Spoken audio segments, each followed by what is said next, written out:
Yo guys, jumpa lagi di YouTube channel gue dengan gue Andres Tobing yang seperti biasa kita akan ngebahas seputar investment khususnya di cryptocurrency mulai dari fundamental, technical, dan lain sebagainya. Guys, langsung aja ya. Ini tuh ada dua topik penting yang gue mau bahas sama kalian. Yang pertama ya Bitcoin so-so lah ya. Menurut gue nggak akan gitu banyak updates gitu ya karena baru beberapa hari lalu yang gue bahas. Tapi ya yang topik kedua ini yang paling menarik karena gue lagi mau gue lagi mau pom-pom nih ya. Bisa jadi ada satu narasi yang minggu depan kita bisa cicip gitu loh ya, tapi nanti ya, next ya. Langsung aja lah ya, untuk Bitcoin menurut gue nggak gitu menarik, gue masih sideways ya, gue consider mungkin ranging di area sini dulu, jika memang ternyata koreksi di area sini akan jadi good opportunity untuk open long position, dan again target gue di akhir tahun masih sama ya, masih di range di between 40.000 ya, di sini sampai 48 itu masih jadi ultimate target gue untuk tahun depan, atau bisa jadi sebelum Bitcoin halving yang akan jatuh di sekitar bulan April 2024 nanti ya. So untuk Bitcoin gue agak merem aja karena sebenarnya range-nya masih cukup jelas di sini. Ini masih jadi resistance, ini masih jadi support gitu ya, masih sempit sekali range-nya. Sehingga menurut gue untuk ditradingkan kurang menarik gitu. Tapi untuk alts, nah ada satu sektor nih guys yang menarik. Iya, tapi sebelumnya nih ya, gue mau kasih tahu dulu, ini kemarin gue baca satu news ya dari CoinDesk. Ini menarik banget dan gue pengen explain sama kalian, yang yaitu mengenai, kalian bisa lihat nih, crypto market sees net capital inflow for first time in 17 months. Maksudnya apa? Jadi gini, ini net capital inflow untuk stable coin ya, untuk stable coin. Jadi seperti USDT, TUSD gitu-gitu ya. Jadi gini, selama 17 bulan terakhir ya, sampai sebelum Terra Luna crash ya, terakhir kan 17 bulan lalu tuh. Jadi gini, intinya gini, stable coin net inflow itu masih terus positif sampai peristiwa Terra Luna crash ya. Jadi ketika Terra Luna crash happens, langsung stable coin itu negatif, jadi negatif inflow-nya gitu. Jadi outflow yang lebih banyak dibanding inflow. Artinya apa? Market participants ini keluar dari market, mereka itu realisasi profitnya balik ke fiat lagi gitu. Kira-kira kayak gitu ya. Ini simple sekali sebetulnya. Tapi justru dalam 1-2 minggu terakhir ini ya, data di CryptoQuant atau ini di Glassnode gitu ya. Sayangnya gue nggak langganan Glassnode atau CryptoQuant, gue nggak langganan. Jadi gini, gue ngelihat data di sini aja di CoinDesk menunjukkan kalau ya ini sudah terjadi positif net inflow lagi. Artinya apa? Investor baik itu institusi maupun retail itu appetite-nya ke resiko udah mulai naik lagi nih, karena mereka udah berani nyemplungin uangnya mereka lagi ke market crypto. Mereka sudah convert fiatnya mereka menjadi stable coin gitu. Artinya apa? Sebetulnya mereka ini sudah sudah siap masuk ke market lagi. Mereka udah siap belanja kripto lagi, kira-kira gitu ya kan. Itu logika simpel aja, karena yalah mereka kan obviously mereka net positif inflow ke stablecoin buat apa lagi kalau bukan beli kripto, kira-kira kan kayak gitu ya. Nah jadi kayak kita bisa ngelihat ini tuh sebetulnya jadi positive sign untuk market ya.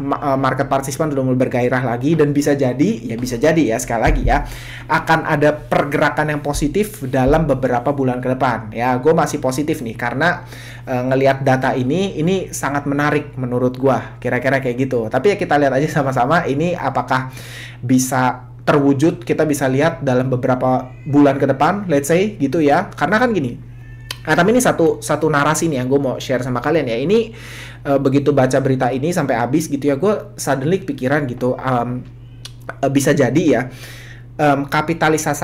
maksudnya gini, market cap, kapitalisasi pasar dari kripto secara total gitu ya, bisa jadi nggak akan seluruhnya pure di sini gitu. Karena kan obviously kalian tahu ya, sekarang ini Bitcoin spot ETF itu ada 12 yang lagi ngantri ya. Spot ETF Bitcoin lagi 12 lagi ngantri. Jadi kayak bisa jadi ya, gue nggak tahu, kan mestinya ini akan ada semacam irisan mungkin ya, akan ada yang nggak masuk, karena obviously capitalnya itu justru larinya itu ke para penjual ETF gitu, bukan direct ke spot marketnya kripto, kira-kira kayak gitu.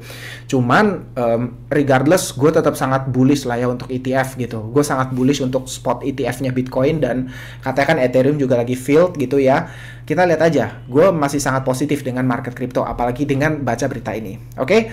Nah, terus ini nih yang topik kedua yang gue mau bahas sama kalian ya. Bisa jadi akan ada satu pergerakan menarik dari berita ini. Ini baru aja kemarin, by the way, baru aja kemarin ya. Kalau kalian lihat TikTok gue juga baru aja bahas gitu ya, yaitu tentang Sam Altman, ini bosnya OpenAI, CEO-nya OpenAI. Ini kan baru aja diturunin ya sama boardnya, sama board membernya gitu. Jadi sama jajaran dewannya gitu, diturunin jadi CEO gitu ya. Penyebabnya wah macam-macam lah. Ada yang bilang katanya perbedaan filosofi, perbedaan ethics, terus udah gitu juga yang paling aneh katanya ada personal matters gitu, ada urusan ada masalah pribadi gitu ya. Cuman tentulah kalian tau lah ya, apa yang ditulis di media itu udah pasti crap semua lah ya, udah pasti nggak akan ada yang sebener-benernya gitu, nggak mungkin masuk media gitu. Cuman yang menarik adalah menurut gua ini gue langsung aja nih ya, kan baik ini diturunin ya, impactnya kita lihat langsung ke harganya WorldCoin ya. Kemarin itu kalau kalian lihat WorldCoin itu langsung respons gitu ya. By the way, ini gue gambar apa ya, ini satu area resistance aja nih ya, ini cuma buat catatan gue aja ya. Cuman gue gak ada posisi di WorldCoin by the way guys ya, for your information ya. Kalian bisa lihat WorldCoin itu begitu beritanya dikeluarin langsung drop 25% ya, market langsung ngerespon negatif gitu. Karena jelas lah, lu bayangin, ini Sam Altman loh ya. Sam Altman ini kalau lu ikutin track recordnya ya, dia itu tuh sebelumnya presidennya Y Combinator.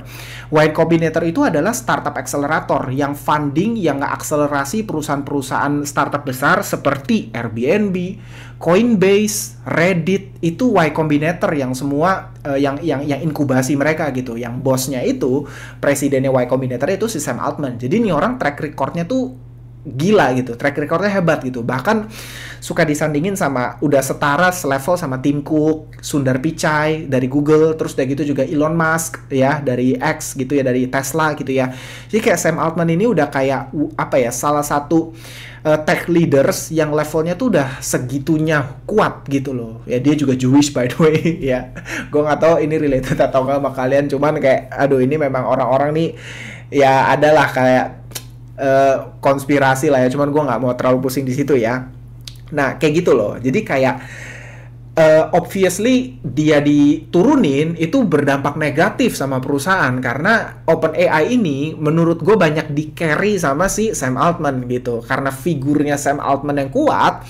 Jadi kayak termasuk WorldCoin, OpenAI itu kayak di carry gitu sama si Sam Altman gitu. Jadi kayak orang kan nggak tahu timnya siapa gitu ya. Tapi orang ngelihat, oh yang mimpin Sam Altman nih. Nih orang track recordnya luar biasa bagus. Jadi kayak orang tuh bullish lah sama projectnya, mau invest. Kira-kira kan kayak gitu ya. Nah cuman ya kalau kalian lihat nih ya, ini terus kalian lihat nih ya, baliknya ini vertikal lagi nih, udah kayak V-shape recovery gitu ya, langsung naik lagi. Penyebabnya apa gitu. Nah ternyata gue baru baca tadi siang pas gue lagi sambil jalan gitu ya, ternyata para investornya OpenAI termasuk Microsoft ya, itu nge-push supaya Sam Altman balik lagi jadi CEO, di reinstate sebagai CEO. Bayangin, baru diturunin ya dari boardnya, jajaran dewannya. Terus investornya termasuk Microsoft nggak seneng ya, langsung kayak balikin lagi nggak lo dia jadi CEO, kira-kira kayak gitulah dramanya gitulah ya. Dan isu itu langsung ngangkat lagi gitu ya. Cuma nih buat gue nih kayak some kind of market manipulation banget sih menurut gue, kayak bangke banget, kayak apa sih gitu, kayak turun jadi CEO dinaikin lagi cuman bentar price actionnya, tapi kayak langsung V-shape gitu, kayak ampun dah gitu ya. Tapi emang itulah ya, market crypto apalagi ya kripto gitu memang terlalu penuh spekulasi, penuh apa ya, sangat sensitif dengan news ya, emang seperti itu. Enjoy ya. Nah itu yang terjadi. Jadi ketika si bosnya si Sam Altman ini bener-bener nih ya, gue nggak tahu nih ya, ini jadi gini, kalian kita lihat ya sama-sama ya, jika dalam minggu depan misalnya besok atau lusa ternyata keputusan ini di-granted ya, keputusan ini disetujui dan Sam Altman di reinstate sebagai CEO-nya OpenAI ya, wah, lu akan ngeliat ya, mungkin sektor-sektor AI akan mengalami mini bull run ya. Sekali lagi gue bilang bukan bull run, mini ya.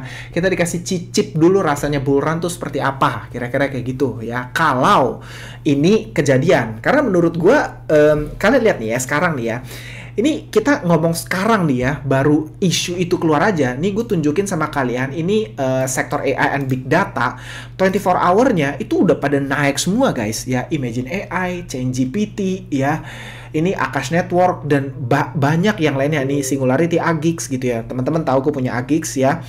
Terus macem-macem ini langsung pada ikutan ngerespons gitu, ikutan kena hype-nya gitu dari Sam Altman di reinstate sebagai CEO-nya OpenAI gitu loh. Kayak seolah-olah kasarnya gini, narasi AI berhembus lagi di market, retail dan traders ini pada spekulasi lagi nih untuk short term. Tapi sekali lagi ini short term ya, gue nggak bilang dari sini akan up only, no ya, nggak gitu ya. Jadi ini bener-bener kayak spekulasi untuk short term move gitu, kira-kira seperti itu ya.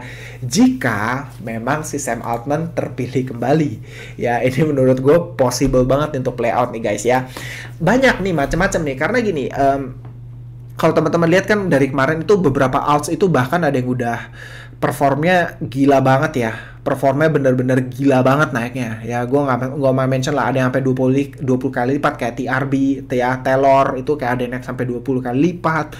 Dan banyak lah yang naiknya tuh kayak luar biasa banget gitu, ngikutin Bitcoin gitu. Bitcoinnya naik 50%, tapi sedangkan alts ada yang udah naik 100-200%. Kira-kira kan kayak gitu.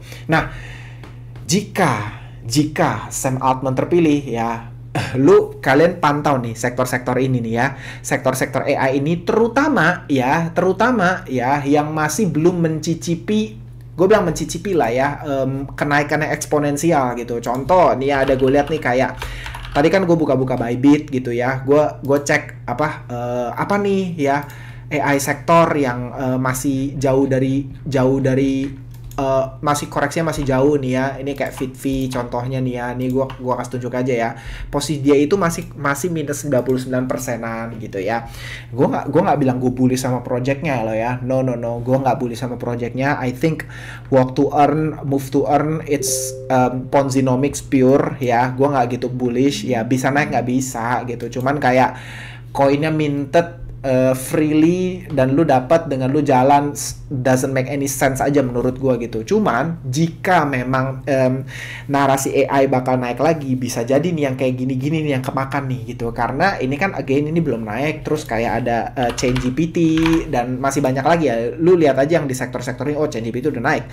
Yang kayak di sini-sini lu lihat aja nih, yang kayak late yang belum naik gila-gilaan ya, bisa jadi nih bakal ada movement yang apa ya, bukannya gue bilang nggak perlu ya, movement yang kayak menarik lah gue bilangnya ya, jika memang hal itu terjadi lagi gitu.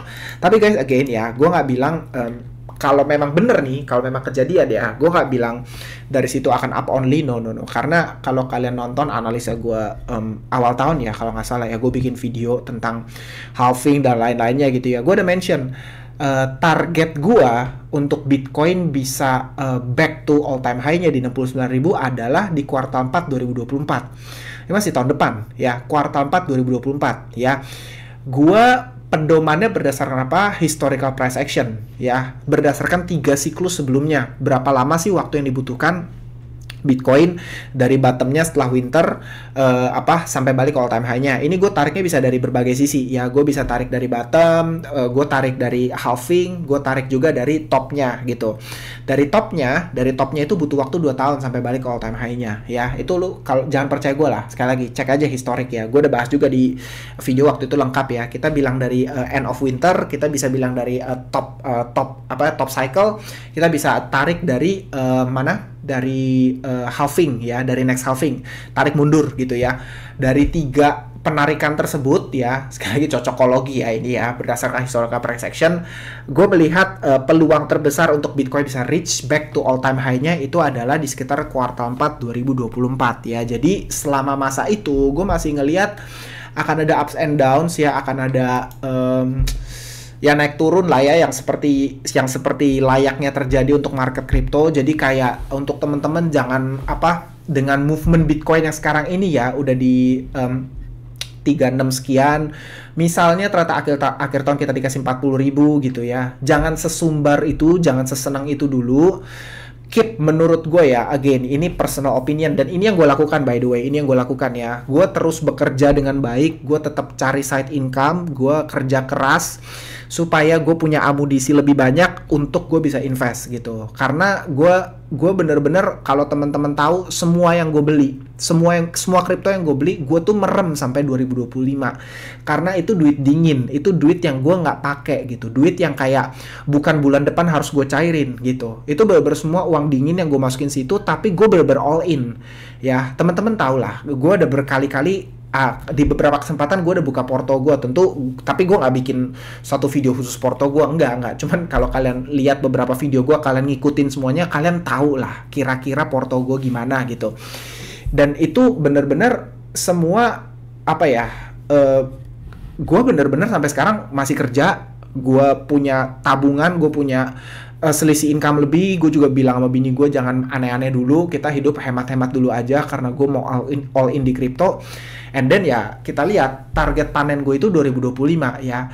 Dengan memahami hal ini, gue tuh punya apa ya, ekspektasi, harapan yang keukur gitu, rencana yang juga lebih keukur, sehingga secara psikologis gue tuh nggak kayak misalnya nih ya, gue kan bilang nih, ada kemungkinan Bitcoin bisa drop 50-60% lagi sebelum halving. Ya itu kan kemungkinan ya. Dan kalau nggak terjadi ya sudah, bagus. Tapi kalau terjadi, gue pun siap gitu. Karena gue sudah expect gitu. Gue sudah nggak kaget. Dan strateginya pun gue nggak rubah. Gue consistently, ya cicil, gue consistently beli terus aja. Gue nggak akan ambil pusing. Kira-kira kayak gitu loh. Nah, by the way, itu tuh yang gue mau share sama kalian ya. Beberapa hal. Mulai dari Bitcoin, tadi ada gue bahas net inflow juga, dan terakhir itu sektor AI yang bisa jadi play out jika Sam Altman reinstate sebagai CEO-nya OpenAI ya. Menurut kalian gimana guys? Apakah ini akan kejadian minggu depan? Ya, apakah kita akan melihat sektor AI tiba-tiba naik semua? Kita dikasih cicip rasanya bull run di sektor AI kalau si Sam Altman naik ini ya. Beritahu dong, coba dong tulis di komen pendapat kalian gimana, dan kalau kalian ada pertanyaan silakan banget. Oke, dadah guys.